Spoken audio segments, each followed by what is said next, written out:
Today I woke up and thought I want to use some cool tones, and that never happens, so I decided to take advantage of that today, as you can see.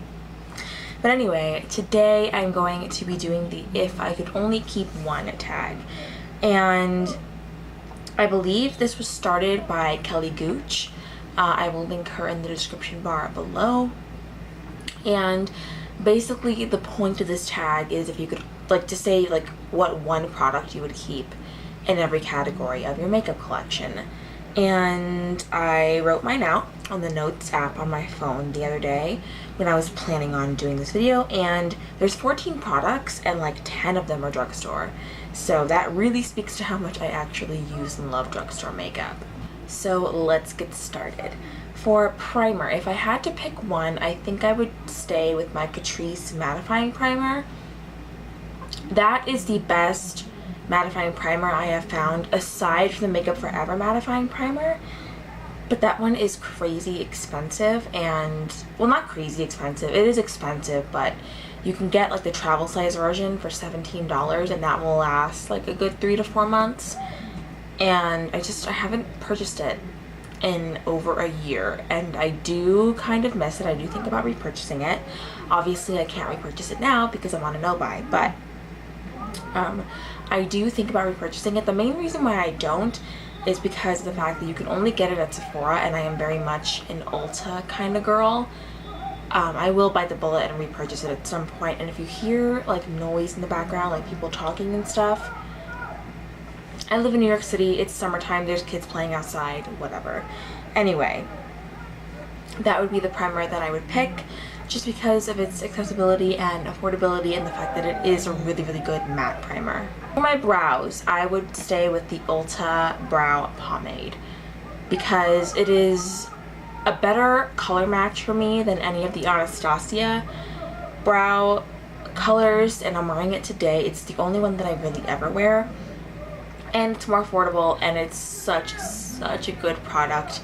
I think it's $8 to $9. It's definitely under $10, and I would 1000% keep that one over any other brow product.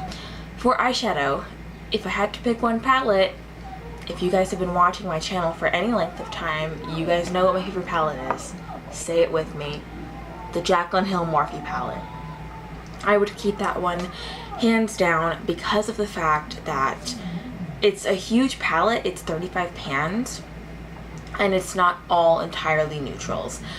The one thing is that there is a lack of cool tones in the palette. There's one cool toned shimmery shadow, and that's it. But so if I wanted to do cool tones on the rare occasion where I do want to, today, it happens once every few months, I wouldn't be able to do that. But that's not really a huge deal for me because I very much am a warm-toned, rosy-toned kind of eyeshadow girl. And that palette does have that for me. But I also like to wear colorful shadows a lot of the time. And that palette does have some pops of color in there as well. So I feel like that palette is kind of a one-stop shop for me. And I already love it. It's already my favorite palette. So obviously that would be the palette that I would keep. For mascara, I would choose my Essence Lash Princess because it is hands down my favorite mascara, and it's $4, I think. I do love all kinds of drugstore mascara, pretty much any mascara at the drugstore. There are some misses, but I think a good chunk of the mascaras at the drugstore are actually very good quality, and it's the reason why I never buy high-end mascara.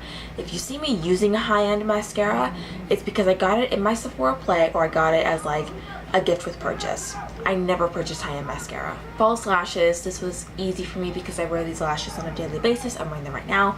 These are the Kiss lashes in the style Teddy.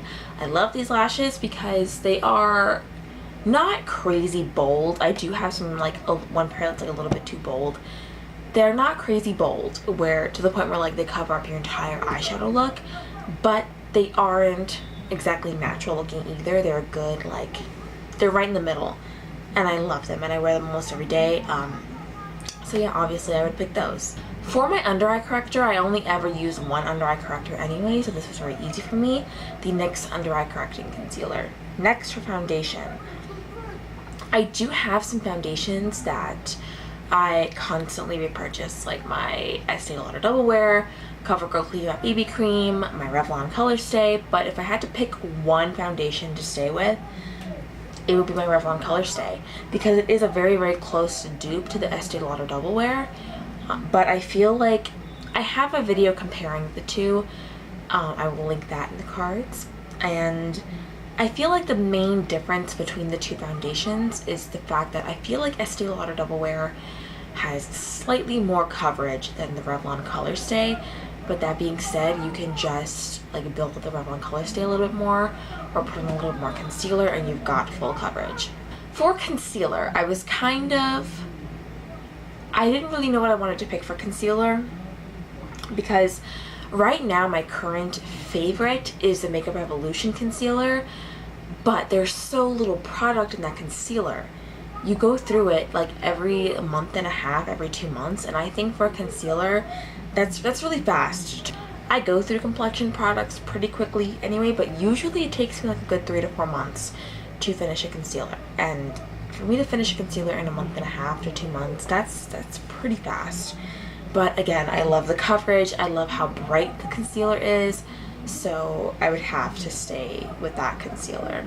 For loose powder, I would hands down have to pick the Maybelline Fit Me Loose Powder. I do use the Coty Airspun more often, but that's only because I'm trying to use that one up. I like the Maybelline Fit Me powder so much better. I feel like it's so finely milled. It doesn't really give flashback, and it has such a good brightening effect on the under eye. Today I used the e.l.f. concealer. I don't think it has like a specific name. Today I used the e.l.f. concealer in the shade Fair, and this is not very fair at all. Like, this is almost the exact same color as my skin tone. Let me just show you guys a swatch of that. Like, that's not fair at all.